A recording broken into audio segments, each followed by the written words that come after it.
Hari ini saudaraku, kita akan belajar keselamatan versi setan bagian pertama.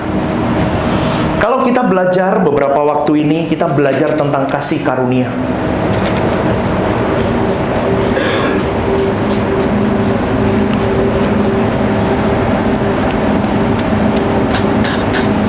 Saya akan terus mengajarkan tentang ini sampai beberapa waktu ke depan, saudaraku. Karena saya sedih melihat banyak kekristenan hari-hari ini yang sudah tidak di realnya yang seharusnya yang Injil beritakan. Sudah melenceng sangat jauh dan teramat jauh, bahkan sudah tidak bisa dikembalikan lagi ke real yang benar. Bahkan orang-orang yang sudah melenceng itu menganggap yang benar jadi melenceng, yang melenceng dianggap benar. Dan itu sudah hampir, kalau boleh saya katakan, separuh sudah kekristenan lebih persentasenya. Mereka sudah melenceng dan dalam memahami kasih karunia. Seperti minggu lalu saya jelaskan tentang perbedaan orientasi kasih karunia di dalam perjanjian lama dan perjanjian baru berbeda. Saya ulang sedikit saudaraku. Di dalam perjanjian baru, orientasinya adalah keselamatan.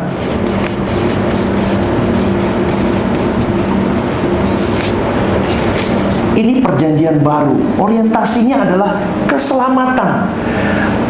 Yaitu apa? Keselamatan itu apa, saudaraku? Mengembalikan engkau dan saya manusia ini kepada rancangan Allah yang semula.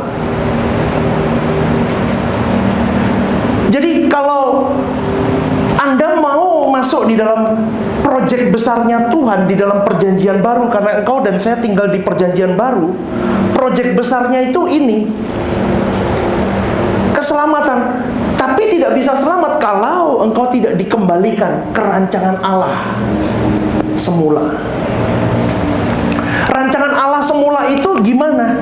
Anda harus didandani, Anda harus dibentuk, Anda harus diproses di dalamnya sampai engkau sempurna seperti Bapa, mengarahkan dirimu kepada langit baru, bumi baru, bukan kepada hidup di dunia ini. Supaya mendapatkan keselamatan, engkau harus dikembalikan ke rancangan Allah semula. Orang kalau sudah dikembalikan ke rancangan Allah semula, fokusnya adalah dia mau sempurna. Karena hidup di dalam perjanjian baru tidak seperti perjanjian lama. Perjanjian lama hidup hanya diukur dari dekalog, hukum Taurat, 10 perintah Allah. Kalau engkau dan saya hari ini, kalau bicara tentang kasih karunia, engkau mendapatkan voucher. Selain itu, engkau dimampukan untuk engkau bisa mengalami ini, untuk engkau bisa seperti ini, dikembalikan ke rancangan Allah semula, supaya engkau sempurna. Terus, apalagi kalau kembali rancangan Allah semula? Fokusmu ke langit baru, bumi baru. Maka Yesus berkata dengan tegas, kumpulkan harta di surga, bukan yang ada di bumi. Dia mengajar kepada murid-muridnya untuk tidak mempersoalkan roti dunia yang bisa binasa, tetapi persoalkan roti hidup. Itu yang membuat Anda dan saya seharusnya memiliki quality kekristenan yang berbeda. Jauh. Makanya minggu lalu saya katakan, kalau kita berbicara seperti Abraham sahabatmu sampai akhir setia. Abraham sama kita, saudaraku. Abraham belum pernah menyentuh kasih karunia. Abraham tidak pernah mencicipi kasih karunia. Abraham belum punya fasilitas untuk dia sempurna seperti bapaknya, dikembalikan ke rancangan Allah semula atau fokus kepada langit baru, bumi baru. Tetapi engkau dan saya hari ini memiliki quality yang seharusnya jauh di atas Abraham. Kalau engkau dan saya tidak aware akan hal ini, saudaraku, maka anugerah Allah yang begitu besar yang di dalamnya ada fasilitas keselamatan itu, engkau tidak akan pernah mengalaminya. Kalau engkau tidak mau berjuang mengerjakan keselamatanmu dengan benar. Lupa, terus gimana aku bisa mengerjakan keselamatanku? Kalau engkau mau mengerjakan keselamatanmu, engkau harus melepaskan segala hidupmu dari segala milikmu, menyangkal diri, tidak memandang pemenuhan kebutuhan jasmani sebagai tujuan hidupmu di muka bumi ini. Ini udah nggak bisa lagi, saudara, karena fokusmu udah di langit baru, bumi baru. Saya dulu tidak ada fokus begini, saudaraku. Jujur, saya tidak ada. Belum lama saya mulai memikirkan ini, belum lama saya sadar dan saya bertobat. Dulu saya tidak ada ini. Coba Anda mau gimana? Anda sibuk dengan kesenangan-kesenangan hidupmu. Anda sibuk dengan semua agenda hidupmu. Bagaimana engkau memikirkan langit baru, bumi baru? Bahkan pendeta seperti saya pun bisa sibuk dengan agenda pelayanan, sibuk dengan target-target pelayanan, dan saya tidak fokus ke sini. Itu bahaya. Makanya saudaraku, maka anugerah Allah yang begitu besar yang sudah dititipkan kepada engkau dan saya di manusia di zaman perjanjian baru ini, yang ada fasilitas keselamatannya, tidak akan kita alami. Lukas 14 ayat 33, coba tampilkan. Lukas 14 ayat 33. Firman Tuhan berkata begini, demikian pula lah tiap-tiap orang di antara kamu yang tidak melepaskan dirinya dari segala miliknya tidak dapat menjadi muridku. Itu jelas. Bangsa Israel masih memiliki orientasi berpikir kepada berkat jasmani, berpikir kepada pemenuhan kebutuhan fisik mereka. Susu madu dia pikirkan itu, serta Kanaan di bumi. Itu orientasi bangsa Israel. Tetapi bagi engkau dan saya hari ini sebagai orang percaya, kerajaan Allah yang kita kejar itu bukan soal makanan, minuman, tapi soal kebenaran, saudaraku. Soal damai sejahtera, soal sukacita di dalam Roh Kudus yang ada di dalam hidup kita pribadi lepas pribadi. Dalam hal ini nyata sekali perbedaan isi kasih karunia PL dan PB. PL isinya dunia, makan, minum, susu, madu, kepenuhan jasmani, bagaimana mendatangkan Mesias itu mendirikan kerajaan di muka bumi ini. Tetapi perjanjian baru berbeda. Kerajaan Allah adalah bagaimana tentang kebenaran itu sendiri, bagaimana damai itu sendiri, bagaimana aku bisa dikembalikan ke rancangan Allah semula. Keadaan PL memang keadaan di mana Yesus belum datang pada waktu itu. Betul ya, saudaraku? Dunia belum masuk ke dalam zaman anugerah. Belum ada penebusan di dalam Kristus Yesus. Maka standar tokoh-tokoh di zaman PL yang terbaik pun tidak bisa sempurna. Karena mereka belum dapat voucher kasih karunia ini. Belum bisa sempurna. Tokoh-tokoh iman terbaik pun belum bisa sempurna. Mereka belum menemukan kemuliaan Allah yang hilang.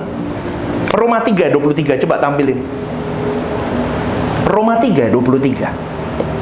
Bapak Ibu sampai di sini ngerti ya? Oke ya, yuk kita baca Roma 3:23. Karena semua orang telah berbuat dosa dan telah kehilangan kemuliaan Allah. Jadi tokoh-tokoh iman yang Anda baca, Daud, Salomo, Abraham, Nuh, semuanya itu, Ayub, semuanya belum bisa sempurna. Sempurna artinya apa? Ini tadi, dikembalikan ke rancangan Allah semula. Sempurna seperti Bapa serupa dengan Tuhan Yesus. Belum bisa. Dia belum sampai ke sana. Ininya belum sampai ke sana. Maka dari itu kalau saya ngomong hari ini, ininya orang PL belum sampai ke sana. Tokoh iman terhebat sekalipun belum sampai ke level tertinggi. Kita more than that. Kalau kita hari ini more than that, tetapi kelakuan kita below than that, trouble. Paham? Salah masalah nih kita. Jadi orientasi berpikir PL itu masih duniawi. Tetapi Tapi ada beberapa tokoh yang memang di atas rata-rata, seperti Abraham. Dia punya jiwa kemusafiran yang kuat. Seumur hidup dia mencari tanah yang dijanjikan Tuhan. Dan semua tokoh Alkitab PL belum mengenal kasih karunia seperti umat PB yang mengenal dan memiliki kasih karunia dalam Kristus Yesus.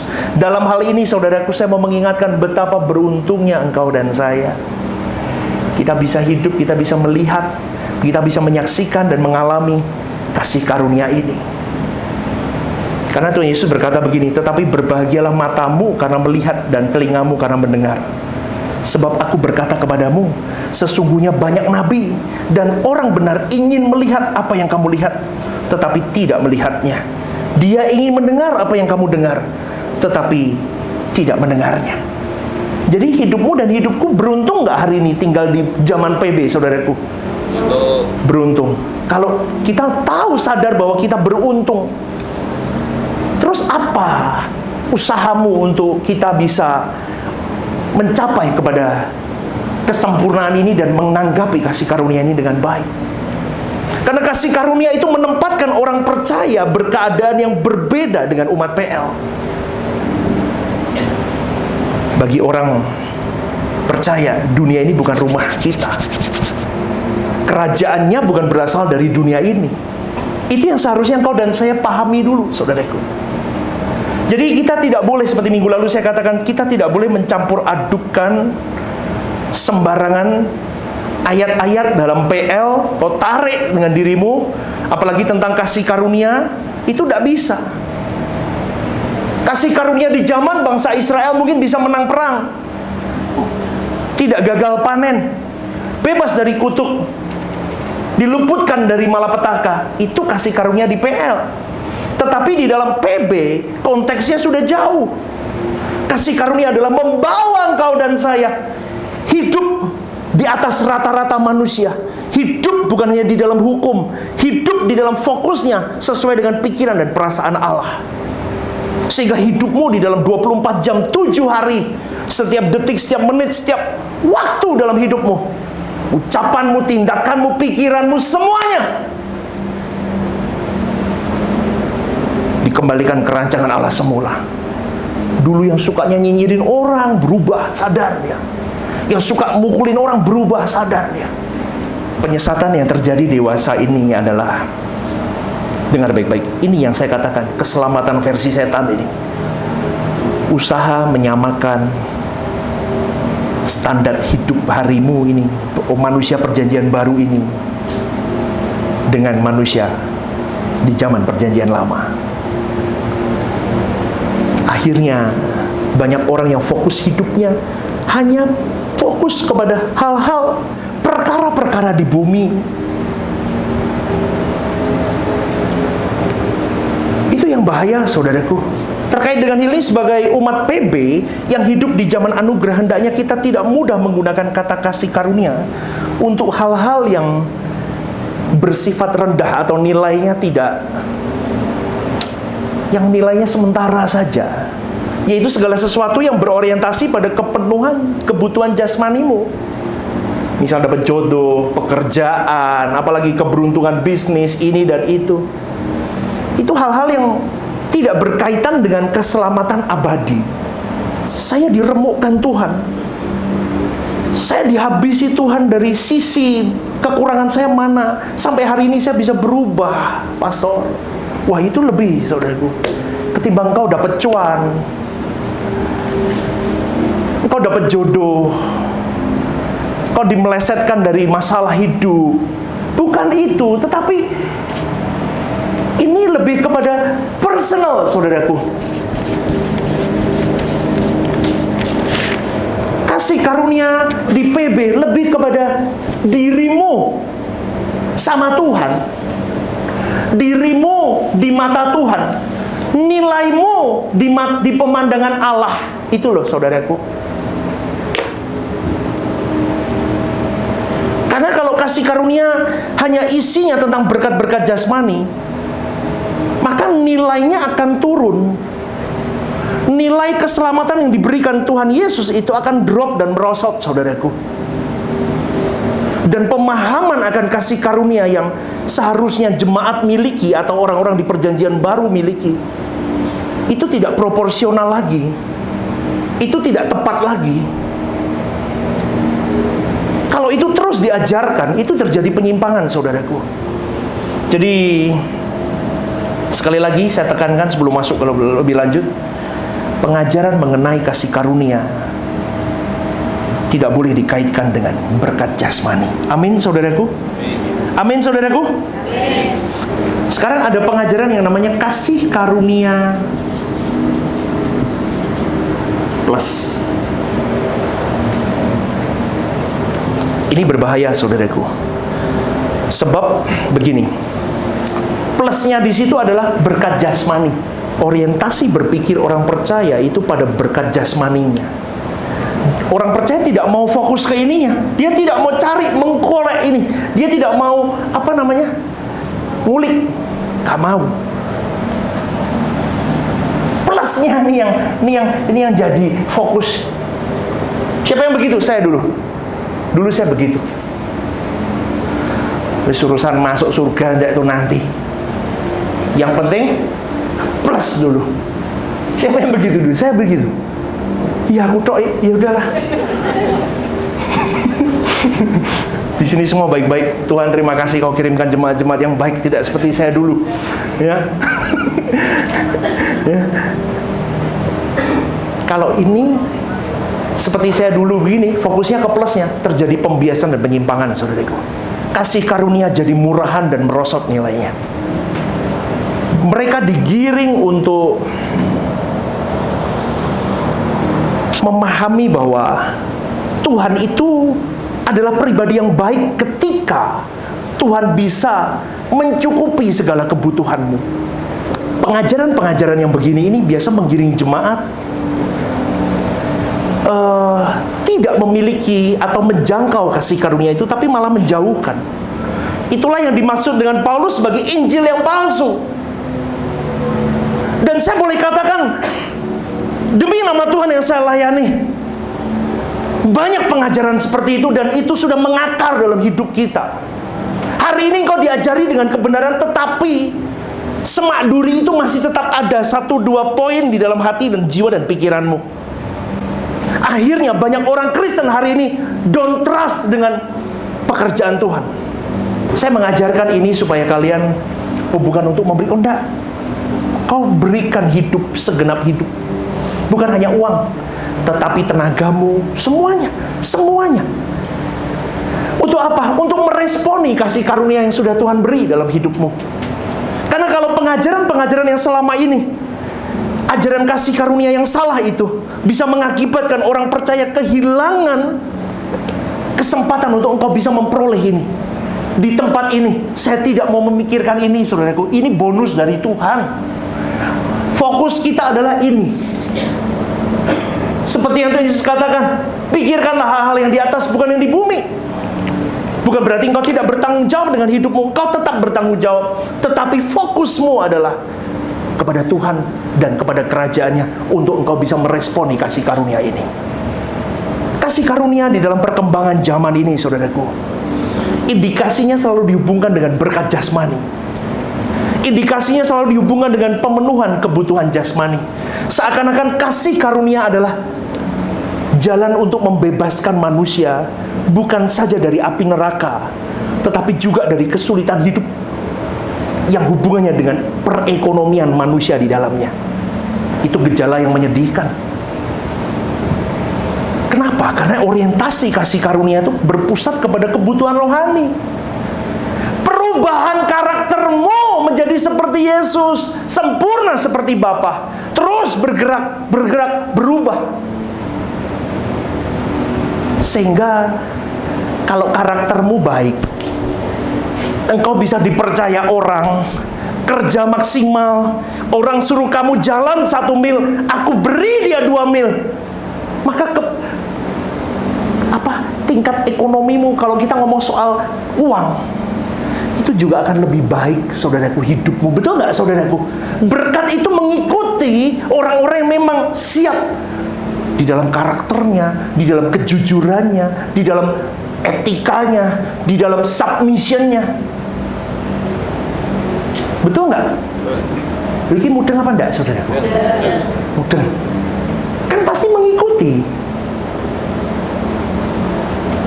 Sama dengan gereja ini, saudaraku. Kalau khotbah saya tidak berkembang, ya nggak ada orang datang. Kalau berkembang terus, minta tuntunan Tuhan terus, akan berkembang. Fokusnya bukan jemaatnya nambah, persembahannya nambah, nggak boleh. Itu rusak saya. Fokusnya bagaimana saya bisa membawa jiwa ke langit baru, bumi baru, tapi saya dulu dibenerin dulu, saya pun bisa ngelakuin enggak? Di situ berjalan fokusnya ke situ, fokusnya kepada penggarapan kasih karunia ini supaya hidupku bener dulu. Aku bisa ngajarin orang, aku bisa ngajak orang, di situ berjalan. Kalau orang tahu pengajarannya benar, pendetanya juga apa tuh ya namanya ya, hidup sehari-harinya benar, bisa dilihat, kan jemaat mau datang dengar, betul nggak? Tuhan Yesus dalam pemberitaannya itu tidak sama sekali menekankan tentang pemenuhan kebutuhan jasmani. Enggak loh, saudaraku. Khususnya, saudaraku, kalau kita lihat dalam beberapa ratus tahun terakhir ini, mulai muncul keselamatan versi lain yang sebenarnya bertentangan dengan Injil murni. Itulah keselamatan versi setan. Satan's salvation. Wah, ini keren nih. Ini saya dapat, ini cakep, saudaraku.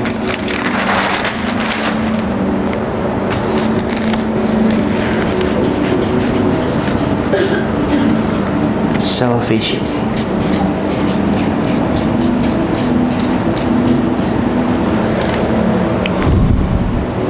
Keselamatan versi setan berorientasi kepada kepenuhan kebutuhan jasmani. Keselamatan versi Tuhan berorientasi pada pemulihan gambar Allah dalam hidupmu dan perubahan karakter dalam hidupmu. Jelas, saudaraku? Versi setan urusannya tentang uang dan pemenuhan kebutuhan jasmani, engkau diperjuangkan untuk diparkir di bumi ini. Tapi versi Tuhan, dia lebih fokus kepada pemulihan gambar Allah dalam dirimu, perubahan karaktermu. Tapi yang laku yang ini. Ini yang menjual. Sehingga banyak orang tersesat dan tidak mengerti keselamatan versinya Tuhan dengan benar.